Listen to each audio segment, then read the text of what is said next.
good morning, my dear friends and students. I am Sadhna and all of you enjoying mathematics and science with me. नेहमीप्रमाणे enjoy करताय maths आणि science. आपण inside the item हा lesson start केला होता. तो lesson आपला complete झालेला आहे. तुम्ही सगळ्यांनी कमेंट मध्ये रिक्वेस्ट टाकली होती एक्सरसाइज पण घ्या.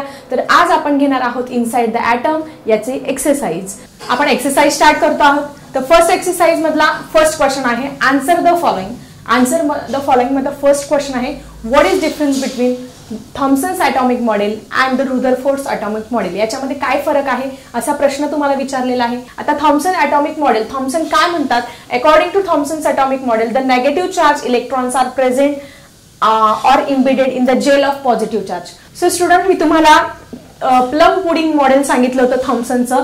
टरबुजाचं उदाहरण दिलं होतं. हे टरबूज आहे, हे काय आहे, टरबूज आहे. या टरबुजामध्ये ज्या बिया आहेत त्या काय आहे, नेगेटिव्ह चार्ज आहे आणि बाकीचा जो पोर्शन आपण जो खात असतो तो पोर्शन टरबुजाचा ते सगळे काय आहे, it is they are the positive charge. हे काय आहे, पॉझिटिव्ह चार्ज आणि हे काय आहे, नेगेटिव्ह चार्ज. मग तेच आपल्याला फर्स्ट पॉइंट मध्ये लिहायचं आहे. That is according to Thomson's atomic model the negative charge, हे जे नेगेटिव्ह चार्ज इलेक्ट्रॉन्स आहे आर प्रेझेंट. प्रेझेंट शब्द लिहायचा आहे किंवा एम्बेडेड शब्द लिहिला तरी चालेल. एम्बेडेड म्हणजे त्याच्यात गुंतलेले असणे, जसं बिया गुंतलेले आहे तसं. Embedded in the gel of positive charge. हे सगळीकडे हे जे बाकीचे सगळे काय आहे, पॉझिटिव्ह चार्ज आहे जेल. या पॉझिटिव्ह चार्जच्या जेलमध्ये नेगेटिव्ह चार्ज काय असतात, एम्बेडेड असतात. असं थॉम्सन्स ॲटॉमिक मॉडेल आहे. तो फर्स्ट पॉईंट तुम्ही अशा पद्धतीने लिहायचा आहे. सोपं आहे. According to Thomson's atomic model the negative charge get embedded or present in. Rutherford काय म्हणतात की एक न्यूक्लियस आहे, हे काय आहे, तुमचं न्यूक्लियस आहे. या न्यूक्लियस भोवती इलेक्ट्रॉन काय असतो, रिव्हॉल्व होत असतो. यांचं म्हणणं आहे की नेगेटिव्ह चार्ज हा पॉझिटिव्ह चार्जच्या जेलमध्ये एम्बेडेड असतो. ओके, सो अशा दोन वेगवेगळ्या थिअरी आहे. पहिल्या याच्यामध्ये that is negative charge get embedded in the gel of positive charge आणि according to Rutherford atomic model that is negative charge get revolve around the nucleus, असं रुदरफोर्ड म्हणतात. सेकंड पॉईंट मध्ये तुम्ही काय लिहिणार आहात, according to this model the atom is homogeneous pair. Atom काय आहे तुमचा, होमोजिनियस पेअर आहे विच हॅव्हिंग पॉझिटिव्ह चार्ज. सगळीकडे काय आहे, त्याच्या पॉझिटिव्ह चार्ज असलेला होमोजिनियस पेअर आहे असं थॉम्सन्स ॲटॉमिक मॉडेल सांगतं. आणि इकडे according to this model the positive charge is in the nucleus. ते काय म्हणतात की पॉझिटिव्ह चार्ज हा न्यूक्लियस मध्ये असतो म्हणजे प्रोटॉन आणि बाकीचे नेगेटिव्ह चार्ज म्हणजे इलेक्ट्रॉन काय असतात, बाहेर फिरत असतात. सो अशा पद्धतीने हे दोन्ही डिफरन्स तुम्ही तुमच्या नोटबुक मध्ये नोट डाऊन करा. खूप सिंपल सोप्या भाषेमध्ये तुम्हाला उत्तर लिहून देण्याचा प्रयत्न करते. So student, let's see the next question. Next question तुमच्या पुस्तकामध्ये आन्सर द फॉलोइंग मध्ये दिलेला आहे. What is mean by valency of an element and what is mean by valence electron and what is the relation between valency and valence electron. हा second question आहे. या क्वेश्चनचा answer कशा पद्धतीने लिहायचं, let's see students. So student, let's see the answer of this question. एवढं मोठं answer बघून घाबरून जाऊ नका, खूप सोपा आन्सर आहे. पहिले त्यांनी आपल्याला प्रश्न विचारलाय what is mean by valency and what is mean by valence electron. तर सगळ्यात पहिल्या पॉईंटमध्ये आपण व्हॅलेन्सीची डेफिनेशन लिहून घेणार आहोत. The capacity of an element to combine with another element. कुठल्याही इलेमेंटची दुसऱ्या इलेमेंट बरोबर कंबाईन करण्याची जी कॅपॅसिटी असते त्याला आपण व्हॅलेन्सी म्हणत असतो. व्हॅलेन्स इलेक्ट्रॉन, व्हॅलेन्स इलेक्ट्रॉन पण सांगितलं. व्हॅलेन्स इलेक्ट्रॉन म्हणजे शेवटच्या कक्षेमध्ये असणारे electron. The electron in the outermost shell of an atom is called as the valence electron. कुठल्याही इलेमेंट मध्ये, ॲटम मध्ये शेवटच्या कक्षेमध्ये जेवढे इलेक्ट्रॉन असतात त्याला व्हॅलेन्स इलेक्ट्रॉन. अशा पद्धतीने फर्स्ट पॉईंट मध्ये व्हॅलेन्सीची डेफिनेशन आणि सेकंड पॉईंट मध्ये व्हॅलेन्स इलेक्ट्रॉनची डेफिनेशन तुम्ही लिहून घ्या. त्याच्यानंतर सगळ्यात महत्वाचे हे जे सगळे पॉईंट्स एवढे लिहिलेले आहे ते दुसरं तिसरं काही नाही, तुमच्या पुस्तकामध्ये एक डायग्राम दाखवलेली आहे. त्या डायग्राम मध्ये काय दाखवलेलं आहे, वेगवेगळे इलेक्ट्रॉनिक कॉन्फिगरेशन, हेलियम दाखवलेलं आहे, निऑन, आर्गॉन, सोडियम हे सगळं दाखवलेलं आहे. तुम्हाला चार्टमध्ये दिसत पण आहे. तर हे जे आहे हे आपल्याला एक एक ती डायग्राम पाहून फक्त एक्सप्लेन करायचं. डोळ्यासमोर आणलं तरी आपल्याला हे पॉईंट्स हे लिहिता येणार आहे. तर सगळ्यात पहिले आपण हेलियम विषयी लिहिणार आहोत. मग हेलियमची जर डायग्राम तुम्ही बघितली तर हेलियमच्या डायग्राम मध्ये तुम्हाला काय दिसतं, इट इज इनर्ट. आता सगळ्यात पहिली जी इन्फॉर्मेशन आपण लिहिणार आहोत ती हेलियम, निऑन, आर्गॉन जे इनर्ट गॅसेस आहेत त्या इनर्ट गॅसेस विषयी आपण 3 पॉईंट लिहिणार आहोत. सगळ्यांची जी स्टेटमेंट आहे, सगळ्यांची वाक्यरचना जी आहे ती सेम आहे. It is inert gas, do not combine with any other atom. जे इनर्ट गॅसेस असतात, राजवायू असतात, ते कोणाबरोबर कंबाईन होत नाही. It having 2 electrons to complete its duplet. त्याच्या कक्षेमध्ये 2 इलेक्ट्रॉन असतात आणि त्याने ड्युप्लेट म्हणजे शेवटच्या कक्षेमध्ये 2 ड्युप्लेट म्हणजे काय 2 इलेक्ट्रॉन असणे हे कम्प्लीट केलेलं आहे. त्याच्यामुळे त्याची व्हॅलेन्सी इनर्ट गॅसेस जेवढे आहे आर्गॉन, क्रिप्टॉन, झेनॉन, रेडॉन सगळ्यांची व्हॅलेन्सी काय आहे, 0 आहे, कारण ते कोणाबरोबरच कंबाईन होत नाही. तसंच आपण निऑन विषयी लिहिणार आहोत. इनर्ट गॅस, परत तेच वाक्य तिथूनच रिपीट करायचं. It do not combine with any other element. It's electronic configuration, atomic number माहिती पाहिजे 10 आहे म्हणून 28 आहे. शेवटच्या कक्षेमध्ये त्याच्या 28 म्हणजे 8 कम्प्लीट ऑक्टेट आहे म्हणून त्याची व्हॅलेन्सी पण काय आहे 0. त्याच्या पॉईंटमध्ये सेम लिहा. त्यानंतर 5व्या पॉईंटमध्ये आर्गॉन, सेम ही वाक्य जे आहे, जे हेलियमला लिहिलं, जे निऑनला लिहिलं ते वाक्य रिपीट करायचे. It is inert gas which is do not combine. अजून एक वाक्य ऍड करा पाहिजे ते त्याच्यामध्ये, it do not combine with any other element. मग त्याचं इलेक्ट्रॉनिक कॉन्फिगरेशन, त्याचा ॲटॉमिक नंबर जो आहे तो 18 आहे. 288 लिहा. Complete it's octet so it's valency is 0. अशा पद्धतीने त्याची व्हॅलेन्सी पण 0 आहे. 5 पॉईंट. सो शेवटच्या पॉईंटमध्ये आपण काय एक्सप्लेन करणार आहे, उरलेल्या ॲटमची व्हॅलेन्सी किती असते. Atom except inert gases have valency 1 2 3 up to dash dash, काही पण असू शकते. Because they have tendency to combine with other atoms. जसं हे इनर्ट गॅसेस कोणाबरोबर कंबाईन होऊ शकत नाही, परंतु हे काय होतात कंबाईन होतात. फॉर एक्झाम्पल H2 आहे, हायड्रोजन ज्यावेळेस आपण क्लोरीन बरोबर कंबाईन होतो तर HCl तयार होत असतो. मग आता हायड्रोजनचं काय दिसत आहे, हायड्रोजनचा जर आपण ॲटम घेतला तर काय असतो, एकच इलेक्ट्रॉन हे याच्यामध्ये असतो. म्हणजे त्याचं ड्युप्लेट कम्प्लीट व्हायला काय लागत असतो, एक अजून इलेक्ट्रॉन लागत असतो. मग तेव्हा त्याचं ड्युप्लेट म्हणून त्याची एक इलेक्ट्रॉन लागतो म्हणून त्याची व्हॅलेन्सी काय झाली 1 झाली. तसंच क्लोरीन आहे, क्लोरीनचा ॲटॉमिक नंबर 17 आहे. क्लोरीनचं पण जे इलेक्ट्रॉनिक कॉन्फिगरेशन आहे 287 आहे. मग शेवटच्या कक्षेमध्ये त्याला अजून काय लागणार आहे, एक इलेक्ट्रॉन लागणार आहे म्हणून त्याची व्हॅलेन्सी पण काय आहे इथे 1 आहे.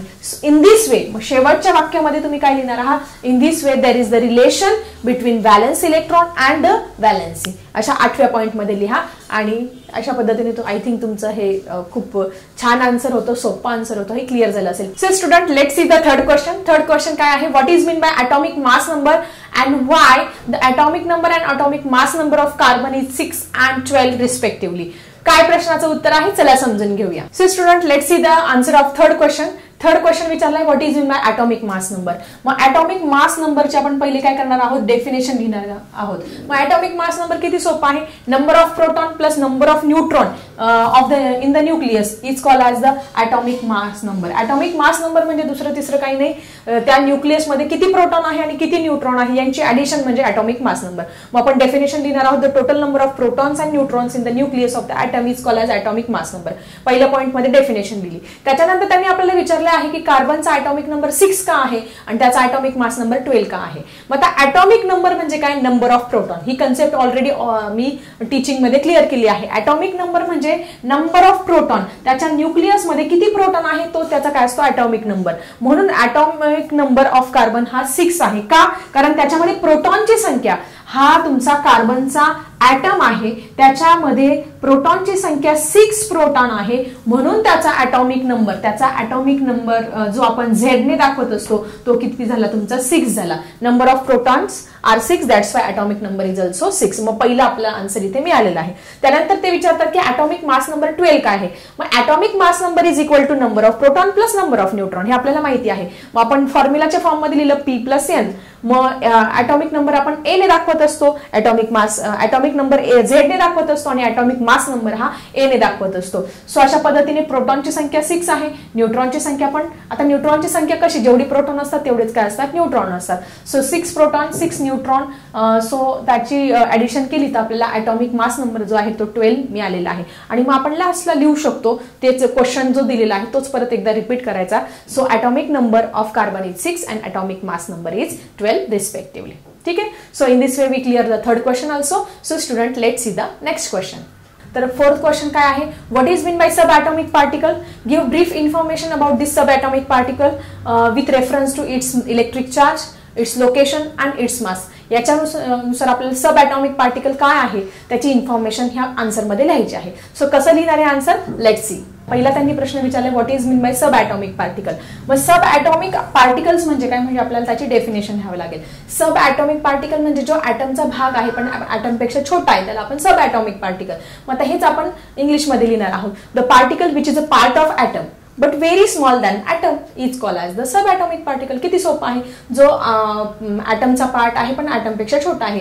The particle which is a part of atom but less than that of atom is called as the sub atomic particle. पहिली डेफिनेशन लिहून घेतली.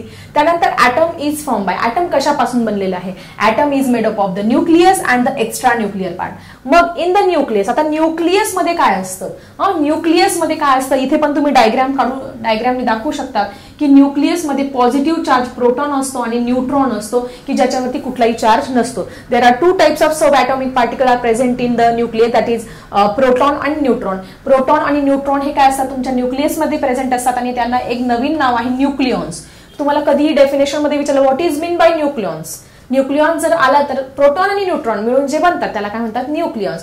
That is the sub atomic particle that is proton and neutron together called as a nucleons. Nucleons हे दोघांना म्हणतात. त्यानंतर extra nuclear part जो आहे त्याच्यामध्ये काय असतो, त्याच्यामध्ये असतो तुमचा इलेक्ट्रॉन जो निगेटिव्ह चार्जचा असतो की जो रिव्हॉल्व करत असतो. द एक्स्ट्रा न्यूक्लियर पार्ट मध्ये काय असतं ते अगदी सिस्टमॅटिक व्यवस्थित उत्तर तुम्ही अशा पद्धतीने लिहायचं आहे. Electron is present in the extra nuclear part. So अशा पद्धतीने आपण पहिले सब ॲटॉमिक पार्टिकलची डेफिनेशन, ॲटम कशापासून बनलेला आहे, डायग्राम काढली, न्यूक्लियस आणि एक्स्ट्रा न्यूक्लियर पार्ट. त्याच्यानंतर आपण कुठले 3 types of sub atomic particle त्यांनी प्रश्न विचारलाय तर त्यांची नावं लिहिली, प्रोटॉन, न्यूट्रॉन आणि इलेक्ट्रॉन. त्यानंतर न्यूक्लियस. सो सगळ्यात पहिले त्यांनी विचारलं आहे की त्याच्यामुळे त्याची लोकेशन कुठे आहे, चार्ज कुठे आहे, मास किती आहे. मग आपण त्याच्यावरती चार्ज लिहूया. तुम्हाला सगळ्यांना माहिती आहे proton which is positively charge, त्याच्यावरती पॉझिटिव्हली चार्ज सब ॲटॉमिक पार्टिकल फर्स्ट पॉइंट मध्ये लिहिलं. देन लोकेशन कुठे आहे तो, it is present in the nucleus, कुठे आहे तो, न्यूक्लियस मध्ये आहे म्हणून तो सोपं आहे. त्यानंतर सिम्बॉल, त्याचा सिम्बॉल काय आहे, कशाने शो करतो आपण, proton, it is shown by P. P या लेटरने आपण ते शो करत असतो. चार्ज, कोणता चार्ज आहे, किती चार्ज आहे किंवा मास किती आहे. Each proton carry positive charge असतो आणि 1 इलेक्ट्रॉन, किती एवढा चार्ज असतो, 1 electron. And 1 electron is equal to 1.6 into 10⁻19 coulomb एवढा चार्ज असतो. प्रोटॉन वरती किती चार्ज असतो, 1 इलेक्ट्रॉन एवढा चार्ज असतो आणि तो charge 1 electron is equal to 1.6 into 10⁻19 coulomb. हे जनरल इन्फॉर्मेशन साठी लक्षात ठेवायचं. हे जर आठवलं नाही पेपरच्या वेळेस तर नाही लिहिलं तरी चालणार आहे. फक्त लक्षात ठेवायचं की proton having a positive charge which is equal to 1 electron. 1 electron वरती जेवढा चार्ज असतो तेवढाच प्रोटॉन वरती चार्ज असतो. ठीक आहे. पुढे आहे न्यूट्रॉन.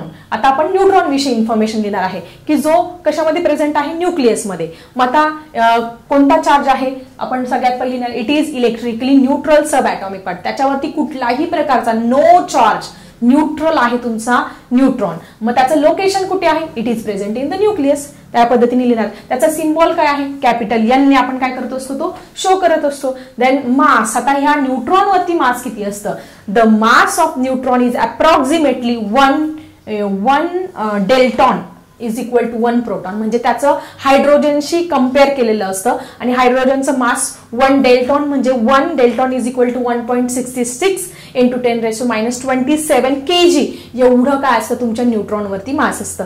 जर प्रोटॉन वरती मास विचारलं तर हे लिहायचं आणि न्यूट्रॉन वरती विचारलं तर हे लिहायचं आहे. 1.6 इंटू 10⁻19 कुलम हे प्रोटॉन वरती आहे आणि न्यूट्रॉन वरती 1.66, इथे 6 ऍड करायचा आणि 10⁻27 kg एवढं आहे. हे तुम्ही इन्फॉर्मेशन जनरल नॉलेज साठी ह्या दोन्ही व्हॅल्यूज ह्या लक्षात ठेवू शकतात आणि पेपरला नाही आठवलं तर नाही लिहिलं तरी चालणार आहे.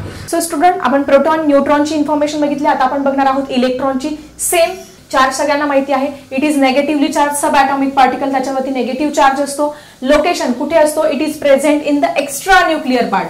तुम्हाला मगाशी डायग्राम पण काढून दाखवली. हा आहे न्यूक्लियस, याच्यामध्ये प्रोटॉन पॉझिटिव्ह असतो आणि न्यूट्रॉन चार्जलेस असतो आणि इलेक्ट्रॉन काय असतो, एक्स्ट्रा न्यूक्लियर पार्ट मध्ये काय होत असतो, रिव्हॉल्व होत असतो. न्यूक्लियस भोवती गोल गोल फिरत असतो. It is present in the extra nuclear part, it revolves around the nucleus. तो न्यूक्लियस भोवती एका स्पेसिफिक ऑर्बिटमध्ये फिरत असतो. सो लोकेशन आपण दिलेलं आहे. त्यानंतर सिम्बॉल, जो it symbol is e minus, म्हणजे ई मायनस हा त्याचा सिम्बॉल आहे. जसा प्रोटॉनचा पी आहे, न्यूट्रॉनचा कॅपिटल एन आहे, त्याचा ई मायनस हा त्याचा सिम्बॉल आहे. मास, आता प्रत्येक इलेक्ट्रॉनवरती किती मास असतं, mass of electron is equal to 1 unit negative charge. 1 unit negative charge म्हणजे किती, it is 1800 times less than that of the hydrogen, atom of hydrogen. प्रत्येकाचा हायड्रोजनशी कम्पेअर करत असतात, 1 नंबरचा इलेमेंट आहे म्हणून. मग एका इलेक्ट्रॉनवरती किती चार्ज असतो जर तुम्हाला कोणी विचारलं, जनरल नॉलेजचा पण क्वेश्चन आहे की एका इलेक्ट्रॉनवरती किती मास असतं किंवा एका इलेक्ट्रॉनचं मास किती असतं, तर तुम्ही सांगणार आहे 1800 पट. हायड्रोजनच्या 1800 पट काय असतं, लेस असतं. त्या इलेक्ट्रॉनचं मास कितकं कमी असतं की ते निग्लिजिबल, इट इज निग्लिजिबल म्हणजे नगण्य असतं, आपण ते गृहीतच धरत नाही. सो कसा वाटला आजचा व्हिडिओ जरा कमेंट बॉक्समध्ये लिहा. चला भेटूया अशाच इंटरेस्टिंग टॉपिकसह नेक्स्ट व्हिडिओमध्ये. आता मी थांबते. Bye everyone.